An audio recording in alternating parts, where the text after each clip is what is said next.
सुप्रभात बच्चों। आज बुधवार है। आज हमारा हिंदी साहित्य का पीरियड है। बच्चों, क्या मैं आपसे कुछ प्रश्न पूछूं? ज़रूर। आप कहेंगे यस मैम। तो मैं ये पूछती हूँ, क्या आप बता सकते हैं कि अयोध्या के राजा कौन थे? आपने कक्षा 1 में पढ़ा है। अयोध्या के राजा दशरथ थे। दशरथ के कितने पुत्र थे? 4। कौन कौन से? राम, भरत, लक्ष्मण एंड शत्रुघ्न। सबसे बड़े पुत्र का नाम क्या था? राम। और ये बताइए कि रावण का वध किसने किया था? राम ने किया था। तो बच्चों, आज हम इन्हीं के बारे में अपने पाठ में पढ़ेंगे। जो हमारा आने वाला पाठ है, सीता स्वयंवर। ये देखिए बच्चों, सीता स्वयंवर। ठीक है, आज हम इसी में पढ़ेंगे कि रामचंद्र कौन थे, कहाँ रहते थे और कैसे उनका विवाह हुआ। तो चलिए सभी बच्चे अपनी पुस्तक में आज की तिथि डाल लें। आज की तिथि है 13/1/2021 और फिर आज सुविचार डालें। सभी बच्चे अपनी पुस्तक में डालेंगे। आज का सुविचार है, बड़ों का आदर करो।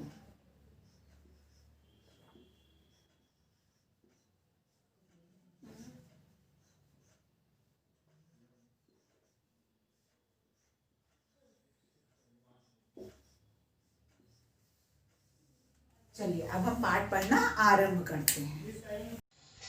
हाँ, तो सभी बच्चों ने डेट कोटेशन डाल ली। चलिए अब हम पहले कठिन शब्द पढ़ेंगे। आश्रम, रक्षा, संपन्न, स्वयंवर, प्रतिज्ञा, आयोजन, निमंत्रण, प्रयास, आनंद। बच्चों ये देखिए, ये कौन है? ये राक्षसनी है ना, जिसे रामचंद्र जी ने धनुष बाणों से मारा था। पिछली कक्षा में आपने पढ़ा कि राजा दशरथ के 4 पुत्र बड़े प्रेम से रहते थे। उन 4 पुत्रों का नाम आपको पता है?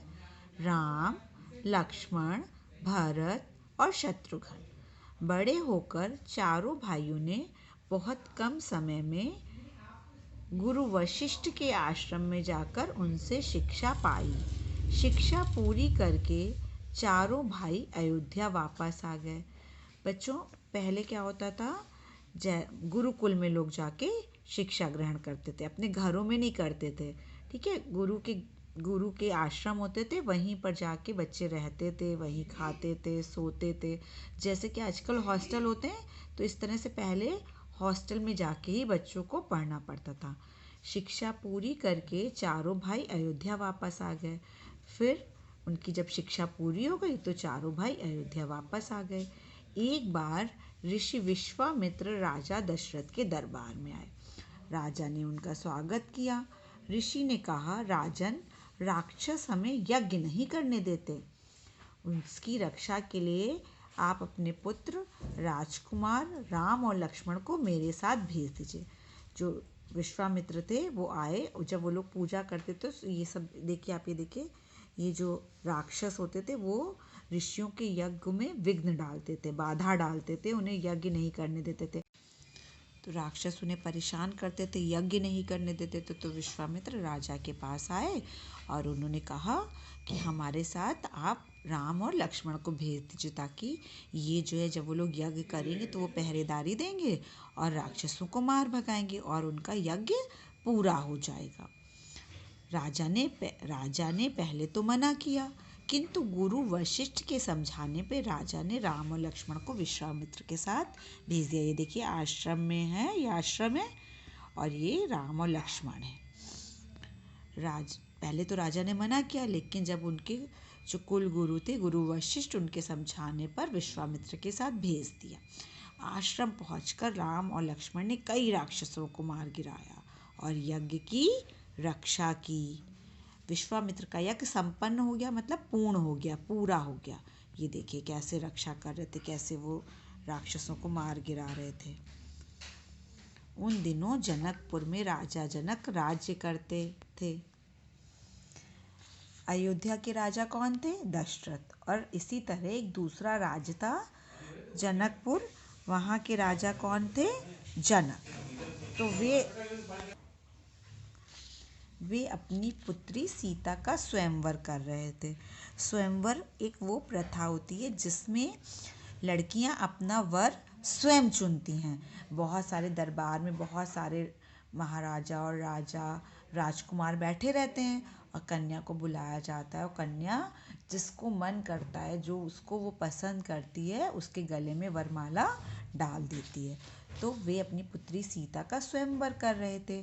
उनके यहाँ भगवान शिव का एक धनुष रखा था और अक्सर जब स्वयंवर होता है तो कोई ना कोई एक शर्त रख दी जाती है और जो शर्त को पूरा करता है, ज़्यादातर कन्याएं उसी के गले में वरमाला डालती हैं, क्योंकि वो शर्त ऐसी होती कि उसे कोई शूरवीर बुद्धिमान इंसान ही पूर्ण कर पाएगा। राजा जनक ने ये प्रतिज्ञा की थी कि जो भी इस धनुष को तोड़ेगा उसी के साथ उनकी पुत्री सीता का विवाह होगा। राजा जनक के दरबार में एक शिव जी का धनुष रखा गया था और राजा ने ये एक दृढ़ निश्चय किया था, प्रतिज्ञा की थी, शपथ ली थी कि जो भी इस धनुष को तोड़ेगा उसी के साथ उनकी पुत्री सीता का विवाह होगा। इसके लिए धनुष यज्ञ का आयोजन किया गया। आयोजन मतलब एक प्रबंध किया गया है ना। राजा जनक का निमंत्रण पाकर विश्वामित्र भी राम लक्ष्मण के साथ धनुष यज्ञ देखने गए। अब जब निमंत्रण आया मतलब इनविटेशन आया, है ना, आपके यहाँ कोई कार्ड आता है तो इनविटेशन होता है ना, न्योता आता है, तो वो जब उन्हें मिला तो विश्वामित्र के साथ राम लक्ष्मण भी यज्ञ देखने गए। वहाँ पर अन्य देशों के भी राजा राजकुमार सब आए हुए थे। सभी ने धनुष उठाने का बहुत प्रयास किया, कोशिश की, लेकिन कोई भी उसे जरा सा हिला ना सका। मतलब इतना भारी वो धनुष था। अंत में विश्वामित्र की आज्ञा पाकर राम ने धनुष उठा लिया, लेकिन जब राम उठाने गए या धनुष तो उन्होंने एक बार में धनुष उठा लिया। विश्वामित्र ने उनसे कहा कि जाओ तुम भी कोशिश करो, और फिर उसकी डोर खींचते एक भयंकर आवाज के साथ धनुष भंग हो गया, मतलब टूट गया और सीता ने राम के गले में जयमाला डाल दी और सीता का राम के साथ विवाह हो गया। बाद में क्या हुआ कि उनकी और सारी बहनें थीं, है ना, तो और राजा राम के भाई भी थे, है ना, तो उनकी बहनें और भाइयों की भी शादी होगी। जैसे बाद में जनकपुर में ही लक्ष्मण का विवाह किसके साथ हुआ? सीता जी की छोटी बहन उर्मिला के साथ हुआ। और रामचंद्र जी के छोटे भाई भरत की शादी किसके साथ हुई? सीता की बहन मांडवी के साथ, है ना। और फिर शत्रुघ्न का विवाह श्रुतिकीर्ति। बच्चों ये नाम आपको याद रखना। लक्ष्मण का विवाह उर्मिला के साथ, भरत का मांडवी के साथ, शत्रुघ्न का विवाह श्रुतिकीर्ति के साथ हुआ। चारों भाई विवाह करके गुरु की आज्ञा पाकर अयोध्या वापस लौट आए। फिर चारों भाइयों की शादी हो गई और चारों भाई अपने राज्य में वापस आ गए।